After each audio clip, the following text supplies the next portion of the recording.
नमस्कार, मी विलास बडे. News 18 लोकमतच्या prime time या बुलेटिनमध्ये आपल्या सगळ्यांचं स्वागत. बुलेटिनच्या सुरुवातीलाच बातमी राज्याची काहीशी चिंता वाढवणारी. कर्नाटक, गुजरात नंतर आता महाराष्ट्रात ओमायक्रॉनची एंट्री झाली आहे. दक्षिण आफ्रिकेतून मुंबईत आलेल्या तरुणाला ओमायक्रॉनचा संसर्ग झाल्याचं समोर आलंय. मुंबईतून हा तरुण डोंबिवलीत गेला. त्याची चाचणी करण्यात आली तेव्हा त्याला ओमायक्रॉनची लागण झाल्याचं स्पष्ट झालं. 33 वर्षाचा हा तरुण असून त्याच्यावर डोंबिवलीतल्या कोरोना वॉर्डमध्ये सध्या उपचार सुरू आहेत. त्याची प्रकृती स्थिर असल्याचं कळतंय. पण जी माहिती समोर आली आहे त्यानुसार या तरुणानं कुठलीही लस घेतलेली नव्हती. त्यामुळे ज्यांनी अजून लस घेतलेली नाही त्यांनी तातडीनं लसीचे दोन्ही डोस घेणं अतिशय गरजेचं आहे आणि कोरोनाचे नियम पाळणं गरजेचं आहे. ओमायक्रॉनच्या रुग्णाचा प्रवास कसा झाला आपण जाणून घेऊयात ग्राफिक्सच्या माध्यमातून. केपटाऊनहून तो दुबईला गेला, दुबईहून दिल्लीला गेला, दिल्लीहून तो मुंबईत आला आणि मुंबईतून पुन्हा डोंबिवलीत गेला. या रुग्णासोबत किती प्रवासी होते? अति जोखमीतील 12 प्रवासी होते. कमी जोखमीतील प्रवाशांची संख्या 23 होती. विमानातील सहप्रवासी 25 होते. कुटुंबातील सगळ्यांचा रिपोर्ट सध्या निगेटिव्ह आलाय. ही त्यातल्या त्यात दिलासादायक बाब.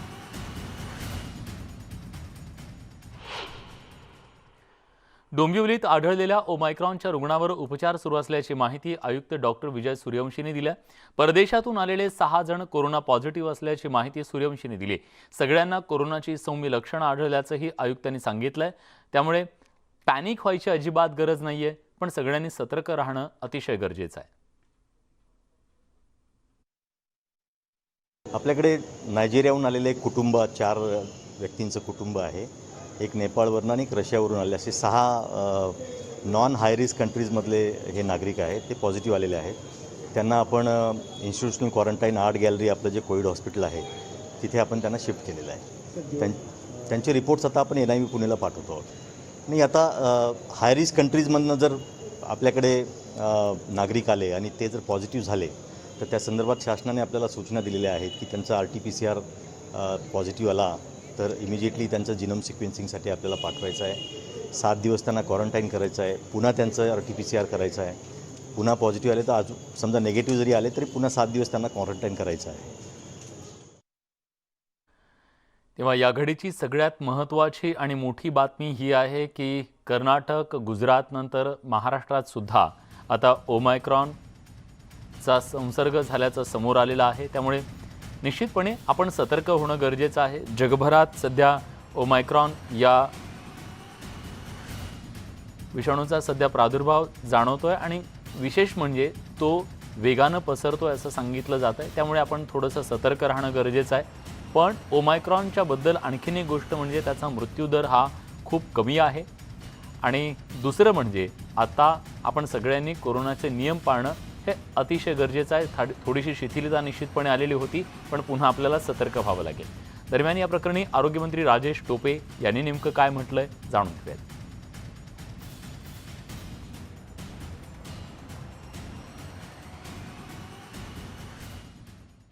नेहमीची लक्षणं आहेत अशा लक्षणांच्या अनुषंगाने त्यांची जी काही तपासणी झाली आणि या तपासणीच्या मध्ये तो कोविड पॉझिटिव्ह आढळला.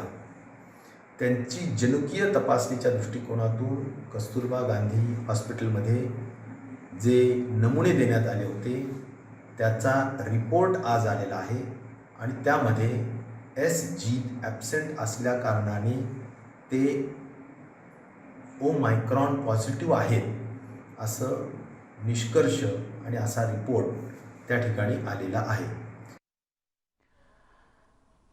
दरम्यान घाबरून जाऊ नका. डोंबिवलीत एक रुग्ण सापडलाय. मुंबईत सतर्क आहे आणि आरोग्य यंत्रणेला सतर्क राहण्याचे निर्देश दिल्याची माहिती महापौर किशोरी पेडणेकर यांनी दिली आहे. आणि सतर्क होणं गरजेचं आहे. घाबरून जाण्याचं कारण नाही. मुंबई नजदीक आहे, त्याच्या जवळ आहे. महाराष्ट्रामध्ये शिरकाव झाला असं आता आपल्या मीडियाच्या माध्यमातून आणि मी चौकशी केली आणि ती कळलेलं आहे. त्यामुळे मी मुंबईकरांना सांगेन घाबरू नका. पण ज्या काही SOP दिले आहेत गव्हर्नमेंटनी घालून, जी काही आपल्याला नियमावली दिली आहे ती मात्र आपण सर्वांनी सांभाळली पाहिजे.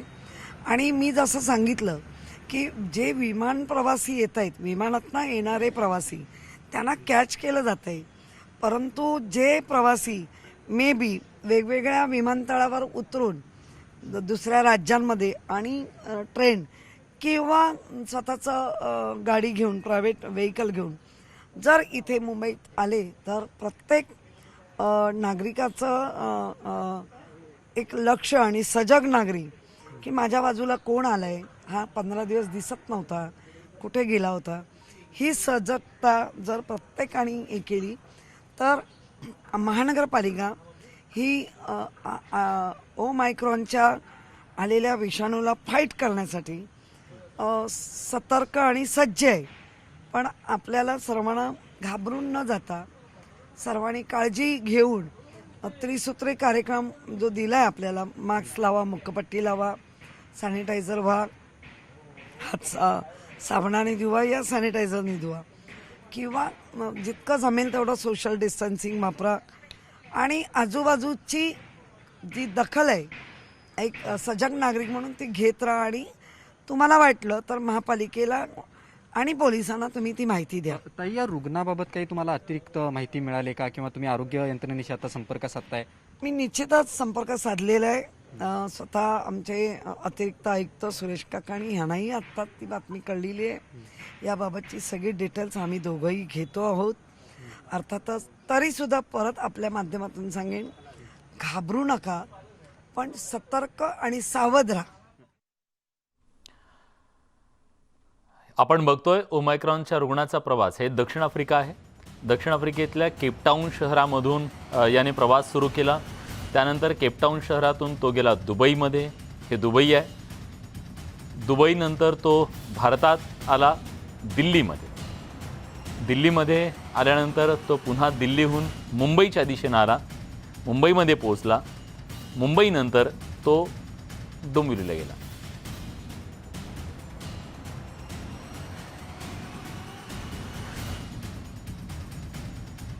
कर्नाटक, गुजरात नंतर आता महाराष्ट्रात ओमायक्रॉनची एंट्री झाली. त्यामुळे महाराष्ट्राच्या चिंतेत काहीशी भर पडली आहे. आफ्रिकेतून मुंबईत आलेल्या तरुणाला ओमायक्रॉनचा संसर्ग झाला, तर 2 दिवसांपूर्वी कर्नाटकात ओमायक्रॉनचे 2 रुग्ण सापडले. त्यानंतर देशाची काहीशी चिंता वाढली. केंद्र सरकारनं देशासाठी अलर्ट जारी केला. त्यानंतर गुजरातमधील जामनगरमध्ये ओमायक्रॉनचा रुग्ण सापडला. त्यामुळे स्वाभाविक आहे, जगभरात धुमाकूळ घडणाऱ्या या ओमायक्रॉनच्या बद्दलची काळजी सगळ्यांना आहे, चिंता सगळ्यांना आहे. आणि आता भारतात सुद्धा त्याने शिरकाव केलेला आहे. त्यामुळे आपण सगळ्यांनी अगदी सतर्क राहणं गरजेचं आहे. पण काळजी करायचं, घाबरून जायचं काही कारण नाही आहे. गुजरातमध्ये शिरकाव केलेल्या ओमायक्रॉनच्या व्हेरियंटच्या बद्दल एक नवी माहिती समोर आली आहे. कर्नाटक पाठोपाठ गुजरातमध्ये सुद्धा ओमायक्रॉननं एंट्री केली. गुजरातमधल्या जामनगरमध्ये हा रुग्ण आढळला आहे. 28 नोव्हेंबरला आफ्रिकेतून अहमदाबाद विमानतळावर हा प्रवासी आला. त्याची चाचणी केल्यानंतर त्यांना ओमायक्रॉनचा संसर्ग झाल्याचं आता स्पष्ट झालं आहे.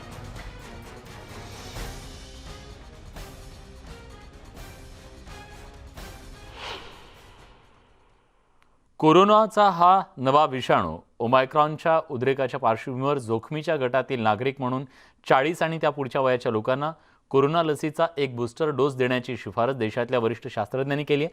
कारण सध्याच्या लसींमध्ये कोरोना संसर्गाचा धोका कमी करण्याची क्षमता असली तरी ओमायक्रॉनवर प्रभावी ठरण्याची पुरेशी क्षमता नसू शकते, असं शास्त्रज्ञांचं मत आहे. त्यामुळे आता बूस्टर डोससुद्धा अतिशय महत्त्वाचा आहे. बूस्टर डोससुद्धा आहेच, पण अजूनसुद्धा देशातले असे कोट्यवधी लोक आहेत, लाखो लोक आहेत ज्यांनी कोरोनाचा दुसरा डोस घेतलेला नसेल किंवा एकही डोस घेतलेला नसेल. त्यांनी तातडीनं आपलं लसीकरण करून घेणं गरजेचं आहे. कारण ज्यांचं लसीकरण झालंय त्यांना ओमायक्रॉनचा धोका कमी असल्याचं समोर येत आहे. कर्नाटकात ओमायक्रॉनचे रुग्ण आढळून आल्यामुळे कर्नाटक प्रशासन हाय अलर्टवर आहे. RT-PCR टेस्टशिवाय कोणत्याही वाहनातील प्रवाशांना कर्नाटक राज्यात प्रवेश देण्यात येत नाहीये. मात्र दुसऱ्या बाजूला कर्नाटकातून महाराष्ट्रात येणाऱ्या प्रवाशांच्या बाबतीत कुठलीही उपाययोजना नसल्याचं एक धक्कादायक चित्र पाहायला मिळतंय. का आपण इतके बेफिकीर आहोत याचं कारण मात्र समोर येत नाहीये.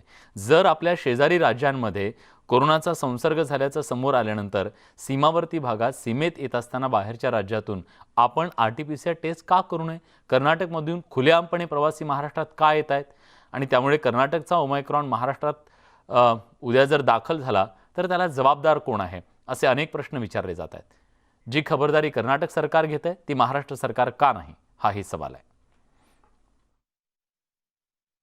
हमारा कर्नाटक गवर्नमेंट और डिस्ट्रिक्ट कमिश्नर ने आदेश किया है, कोई महाराष्ट्र से बाहर से आता है वो गाड़ी के सब चेक करके RT-PCR किसका नेगेटिव रिपोर्ट रहता है वो उनको अंदर छोड़ने के लिए हमारा आदेश हो गया है. और कुछ का पास नहीं आया, ऐसा जो आया रहता है हमारा उधर हेल्थ डिपार्टमेंट का उधर स्टाफ बैठ गए, उनको पास हम चेक करने के लिए बोलता है, उसका चेक करके बाद अंदर में छोड़ना, नहीं तो कोई नहीं आता नहीं है उनको रिटर्न भेज देंगे. आमचे प्रवाशांची व माझी दोन्ही टेस्ट झालेले आहेत, लसीकरण झालेले आहे, तरी देखील इथं कर्नाटक चेकपोस्टवर आम्हाला आत सोडलं जात नाही आहे. ह्याच्याबद्दल आम्हाला हे वाटते की आम्हाला इथे आत का सोडत नाही आहे. आमचे तर दोन्ही टेस्टही झालेले आहेत, दोन्ही लसीकरण पण झालेले आहेत. ओमायक्रॉनच्या पार्श्वभूमीवर शिर्डी साई मंदिर ट्रस्टनं सुद्धा एक मोठा निर्णय घेतला आहे. साई संस्थाननं अलर्ट जारी केलेला आहे. जो देश सध्या हायरिस्कमध्ये आहे त्या देशातून आलेल्या प्रवाशांना RT-PCR चाचणी बंधनकारक करण्यात आली आहे. RT-PCR चाचणीचे रिपोर्ट पाहून साई दर्शनाचा पास देण्यात येणार आहे. तर साई भक्तांची आता रॅपिड टेस्ट करायला सुरुवात झाली आहे. विमानाने येणाऱ्या सर्व भाविकांची टेस्ट केली जाणार असून परदेशी नागरिकांची माहिती देण्याच्या सूचना संस्थांनं दिल्यात. शिर्डीच्या विमानतळ प्रशासनाला साई संस्थांनं या सूचना दिल्यात. परदेशी भाविकांना दर्शनासाठी अजून राज्य सरकारकडून कोणतेही निर्देश नाही आहेत, अशी माहिती साई संस्थांच्या कार्यकारी अधिकारी भाग्यश्री बाणायत यांनी दिली आहे. साईबाबा संस्थांना एक उपाययोजना म्हणून या ठिकाणी शिर्डी एअरपोर्ट आहे, एअरपोर्ट अथॉरिटीला सुद्धा या ठिकाणी कळवलेलं आहे की येणाऱ्या साई भक्तांचं पूर्णपणे स्क्रीनिंग करण्यात यावं, त्यांचं आधार कार्ड तपासण्यात यावं, पासपोर्ट तपासण्यात यावं.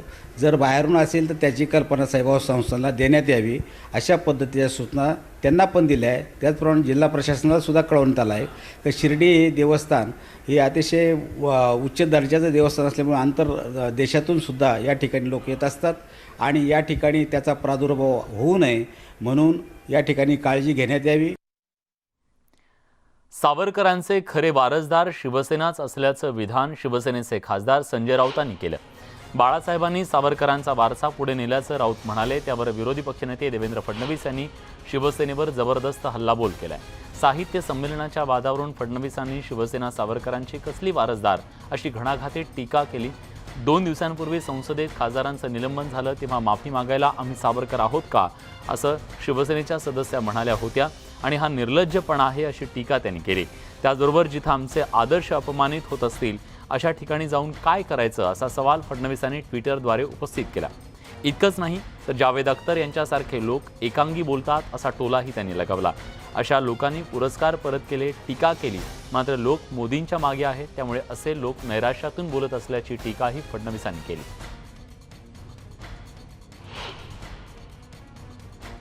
वीर सावरकर जी के बारे में हमें ही बोलना चाहिए. वीर सावरकर के असली वारसदार हम ही है, उनके विचारों के असली वारसदार हम ही है. वीर सावरकर का विचार जो हिंदुत्व का है वो बाला साहब ठाकरे जी ही आगे लेकर गए हैं.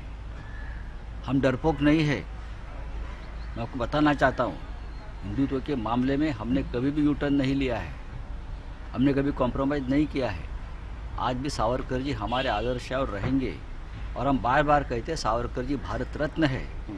सरकार के पास ऐसी क्या समस्या है कि आप उनको भारत रत्न से क्यों सम्मानित नहीं कर पा रहे हो? आप सबको कर रहे हो. ज्यावेळेस संसदेमध्ये त्यांचे संसद सदस्य हे निलंबित झाले आणि निलंबित झाल्यानंतर संसदेची त्यांनी माफी मागावी असा विषय आला तर शिवसेनेचे सदस्य देखील सांगतात माफी मागायला आम्ही सावरकर आहोत का. कसले वारसदार आले, निर्लज्जपणा आहे, लाज वाटली पाहिजे. मी स्पष्टपणे म्हटलंय की कविवर्य कुसुमाग्रज हे देखील आमच्याकरता आदरणीयच आहेत, त्यांचं नाव दिलं याचा आनंदच आहे. पण सावरकरांचं नाव द्यावं लागू नये म्हणून त्यांचं नाव देणं हा मला असं वाटतं की दोघांनाही एक प्रकारे आपण कमी लेखतोय. आणि म्हणून ज्या ठिकाणी सावरकरांचा सन्मान होत नाही त्या ठिकाणी मी जाऊन काय करावं. काही साहित्यिक आणि काही तथाकथित विचारवंत देखील अलीकडच्या काळामध्ये एकांगी बोलतात. त्यांना खरं म्हणजे कुठल्या तरी विचाराने प्रभावित होऊन किंवा ग्रसित होऊन या ठिकाणी अशा प्रकारचं वक्तव्य हे केलं जातं. पण अशा प्रकारचं वक्तव्य त्यांनी करून पाहिलं, अवॉर्ड वापसी करून पाहिली, नरेटिव्ह तयार करून पाहिला, पण त्यांना समजतच नाही काय करावं, तरी लोक मोदीजींच्याच मागे जातात. त्यामुळे एक प्रकारच्या निराशेतनं या गोष्टी ते बोलू लागल्यात. यानंतरची बातमी आहे नवाब मलिक विरुद्ध एनसीबीचे अधिकारी समीर वानखेडे यांच्या संदर्भातली. एनसीबी मुंबईचे झोनल डायरेक्टर समीर वानखेडे यांनी जातीच्या खोट्या प्रमाणपत्रावर नोकरी मिळवली, त्यामुळे त्यांची नोकरी जाणार असं वक्तव्य अल्पसंख्याक मंत्री नवाब मलिक यांनी केलं. मात्र त्यांचे नातेवाईक यांच्यासह समीर वानखेडेंच्या जवळ अनुसूचित जातीचं प्रमाणपत्र असल्यानं त्यांचे चुलत भाऊ संजय वानखेडे यांनी मंत्री नवाब मलिक यांच्या विरोधात वाशिम शहर पोलिसात ॲट्रॉसिटी ॲक्टनुसार तक्रार दाखल केली. त्यानुसार वाशिम जिल्हा सत्र न्यायालयाचे न्यायाधीश मेंजोगे यांनी नवाब मलिक यांना 13 डिसेंबर रोजी वाशिम कोर्टात आपलं म्हणणं मांडण्यासाठी हजर राहण्याचे आदेश दिले. संजय वानखेडे यांनी 156(3) क्रिमिनल प्रोसिजर कोडप्रमाणे पोलीस स्टेशन वाशिम शहर येथे कलम 3(1)Q RU prevention of atrocity act खालती अर्ज दाखल केला. त्या अर्जावरती आज सत्र न्यायालयाने आदेश पारित केला की 13/12/21 नवाब मलिक यांनी आपले म्हणणे येऊन मांडावे. यानंतर आपण बातमी पाहणार आहोत MPSCच्या विद्यार्थ्यांच्यासाठी एक मोठा दिलासा देणारी. MPSC आयोगानं 2022 मध्ये होणाऱ्या परीक्षांचं वेळापत्रक जाहीर केलंय. राज्य सेवा पूर्व परीक्षा 2 जानेवारी 2022ला तर मुख्य परीक्षा 7 ते 9 मे 2022ला होणार आहे.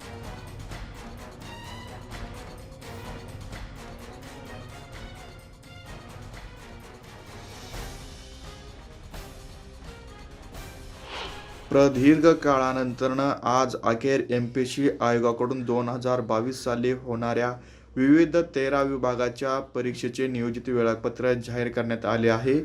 यामुळे विद्यार्थ्यांमध्ये कुठेतरी एक समाधानकारक वातावरण निर्माण झालं आहे. कारण 2020 पासून 2020-21 अशा 2 वर्षामध्ये मोठ्या प्रमाणात परीक्षा झाल्या नव्हत्या. परीक्षांचे वेळापत्रक येत नव्हते.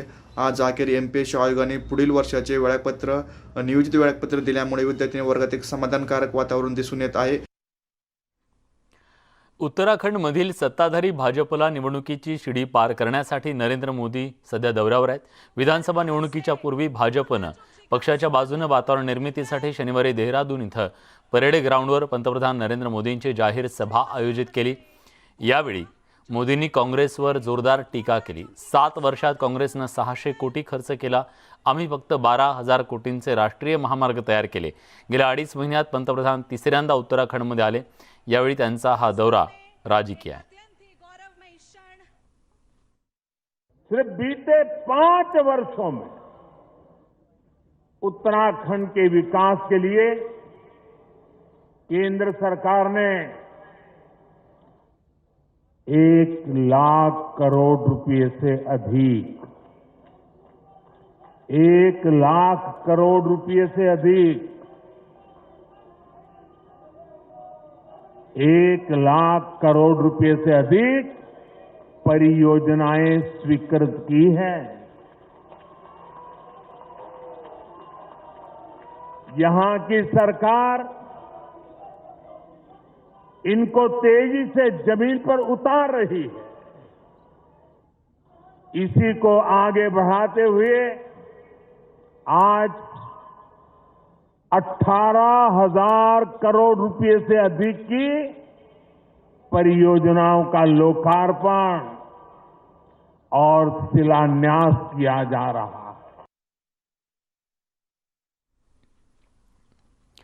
यासोबत बुलेटिनमध्ये आपण इथेच थांबतोय, पण ब्रेकवर जाण्यापूर्वी एक महत्त्वाची आठवण.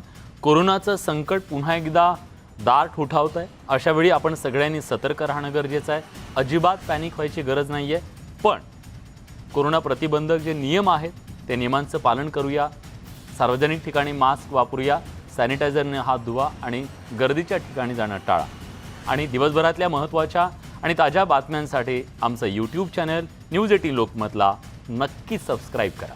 कुठे जाऊ नका, पहा फक्त न्यूज 18 लोकमत.